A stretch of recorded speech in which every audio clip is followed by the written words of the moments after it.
नमस्कार आमी doctor G V Dutt fertility physician East End fertility clinic Kolkata. आज के आमरा खूब एक इंटरेस्टिंग टपिक डिसकाशन करब जेटा खूबी कमन, এটা হচ্ছে ओबेसिटी। ओबेसिटी एवं रिप्रोडक्टिव हेल्थ एर उपरे आलोचना करब। प्रथमे बोलबो आमरा काके ओबेस बोलबो। ओबेसिटीटा बीएमआई हिसाबे निर्धारण करा आछे। बीएमआई माने कि बीएमआई হচ্ছে बडी मास इंडेक्स।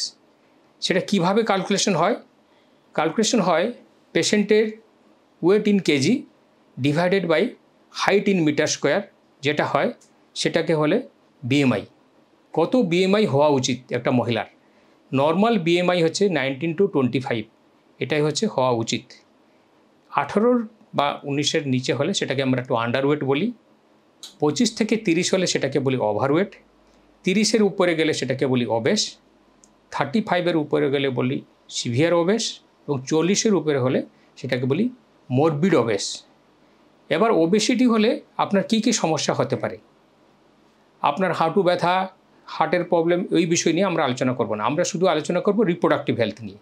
আপনার ওবেসিটি যদি হয়, আপনার স্বাভাবিক প্রেগনেন্সি, ন্যাচুরাল প্রেগনেন্সি কিন্তু হ্যাম্পার হতে পারে। যেটা ডেটা দেখা গেছে, যাদের নর্মাল বিএমআই তারা যদি 12 মান্থ সাইকেল ট্রাই করে, 1 বছর ট্রাই করে, তার ভিতরে কিন্তু 40 থেকে 50% মানে 4 to 5 আউট অফ 10 কনসিভ করে যেতে পারে। কিন্তু যাদের বিএমআই সাপোজ 35, তাদের ক্ষেত্রে কিন্তু 10 জনের মধ্যে 2 জনই কনসিভ করে, বাকি 8 জন কিন্তু কনসিভ করতে পারেন না। মেনস্ট্রুয়াল ইরেগুলারিটি হয়, অনেক সময় মেন্স দেরিতে হয়, ফ্লো কম হয়, যেহেতু ওভুলেশন ঠিকঠাক হয় না, অ্যানোভুলেটরি ডিসঅর্ডার হয় ওবেসিটির জন্য। এটা হলো আপনার স্পন্টেনিয়াস প্রেগনেন্সি ক্ষেত্রে।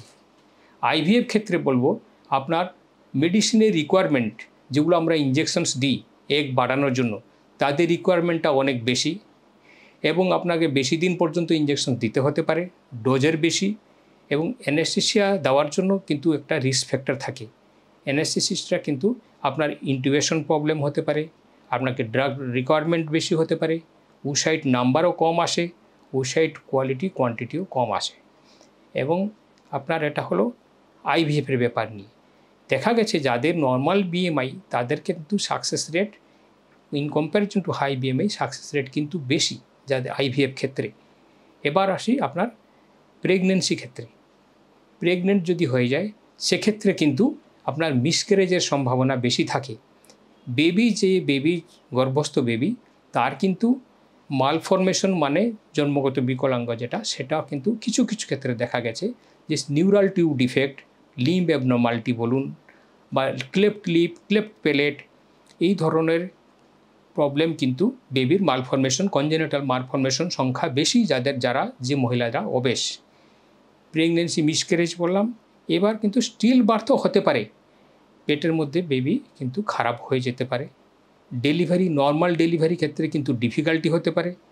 ডেলিভারির পরে কিন্তু ব্লিডিং, রক্তক্ষরণ যেটাকে বলি পিপিএইচ বলি, পোস্টপার্টাম হিমোরেজ, সেটাও কিন্তু বেশি হয়। প্রেগনেন্সি চলাকালীন আপনার সুগার হওয়ার একটা প্রবণতা থাকে এবং যদি আপনার সুগার আগে থাকে, সুগার মানে ইনসুলিনের যদি আপনি দিতে থাকেন তাহলে ইনসুলিন রিকোয়ারমেন্ট বেড়ে যায়। আপনার যদি প্রেশার থাকে প্রেশার বেড়ে যায় এবং যদি আপনার প্রেগনেন্সি চলাকালীন কিন্তু আপনার যেটা প্রেগনেন্সি ইনডিউসড হাইপারটেনশন যেটাকে বলি, পিআইএইচ যেটাকে বলি, সেটাও কিন্তু হওয়ার সম্ভাবনা থাকে। সুগার যদি না থাকে কিন্তু জেস্টেশনাল ডায়াবেটিস হওয়ারও সম্ভাবনা থাকে। আপনারা যদি প্রেগনেন্সি প্ল্যান করেন তাহলে একটা ডায়েটিশিয়ানের কনসাল্ট করুন, ডক্টরের পরামর্শ করুন, প্রপার ডায়েট নিন, ওজন কমান। এটাও দেখা গেছে আপনি যদি 10 থেকে 15% আপনার বডি ওয়েট কমাতে পারেন তাহলে কিন্তু স্পন্টেনিয়াস প্রেগনেন্সি কিন্তু চলে আসতে পারে। আশা করি আমি ওবেসিটির ব্যাপারে আপনাকে বোঝাতে পারলাম। এর বাইরেও যদি কিছু আপনার জানার থাকে তাহলে আপনি আমাদেরকে লিখে পাঠান বা ফোন করুন, যোগাযোগ করুন ইস্টার্ন ফার্টিলিটি ক্লিনিকে। আমরা অবশ্যই উত্তর দেওয়ার চেষ্টা করব। ধন্যবাদ।